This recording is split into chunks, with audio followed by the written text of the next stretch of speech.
We've all been there. You're on a shoot. It's 12 p.m., 1 p.m. The sun is at its highest in the sky.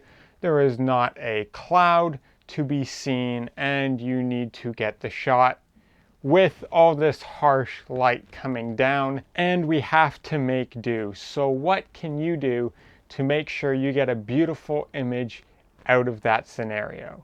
Well, we're about to find out.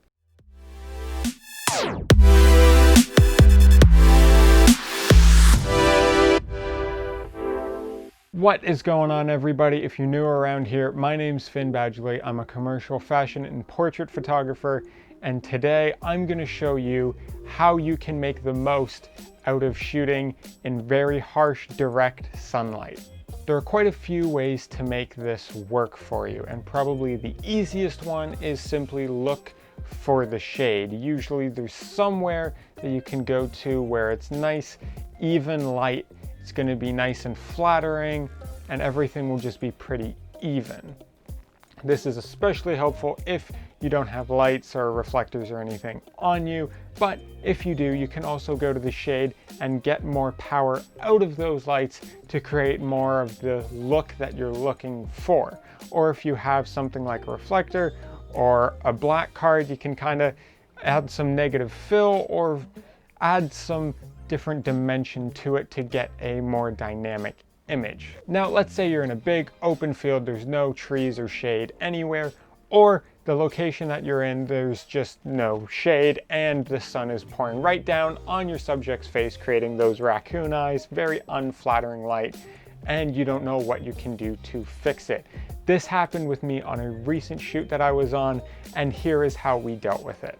So we took one of these guys, a good old 5-in-1 reflector. Okay, don't do that with a light 2 feet away from you.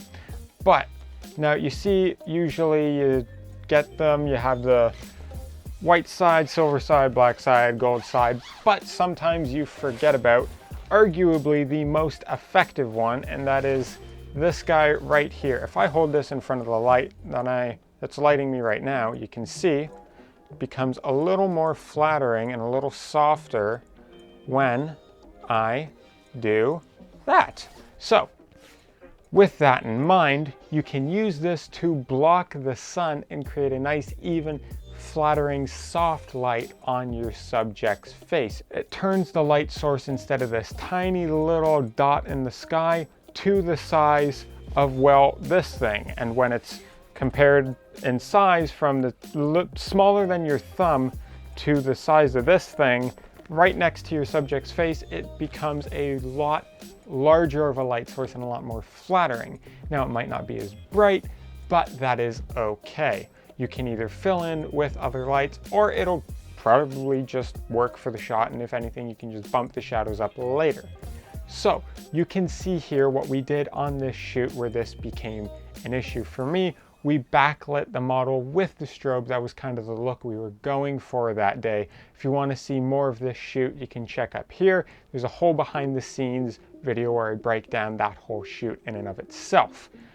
But before you do that, finish this one first, because this small reflector worked for that scenario, but sometimes you'll have a shoot where you're looking for a full body, or you're doing a wide cinematic shot, and something like this small reflector won't work for you. That is when you get into larger, kind of similar reflectors, or you get into even larger, like 8-foot by 8-foot silks that just create a nice, soft, diffused light, and you're able to create nice, flattering footage no matter what time of day you're shooting. Now, let's say you don't have any lights, you don't have any reflectors, you just have a camera, a model, and you are somewhere where there is no shade whatsoever and you have to make do. Well, sometimes this is the most effective way, depending on the look that you're going for, and that is to fully embrace those harsh shadows. Now, it might seem scary at first because you think of all the raccoon eyes and just unflattering and everything's not great. I hear you. But it can create some really dramatic and intense visuals when you do this. Primarily, you would want the model to kind of look up into the light so that way you don't get these weird raccoon eyes that you would otherwise see. And another thing you can do is kind of have the model hold her hand in front of the light, or his hand, their hand, just so that way the shadows kind of come across the face. It creates these nice dynamic shadows, creates a lot of drama, a lot of visual interest, and gives you a really pleasing image.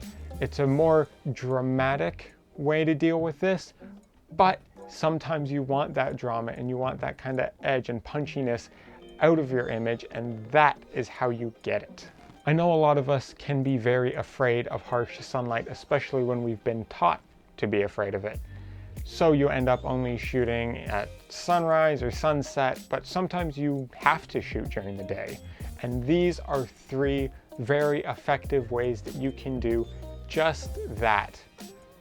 You can go from having a very unflattering image to harnessing the power of that light and turning it into something flattering and beautiful that will look absolutely amazing on Instagram or printed or anything for that matter. If this inspires you to try this kind of thing, tag me here, tag me on Instagram, Finn_Badgley. Let me know how you are using harsh light to your advantage. Now, with all that said, if you enjoyed this video, if you got some value out of it, drop a like, leave a comment if you like this sort of thing, if you want to see more of it from me in the future. Subscribe if you haven't already. Hit the bell to be notified when I post new videos so that you never miss an upload, and I will see you on the next one.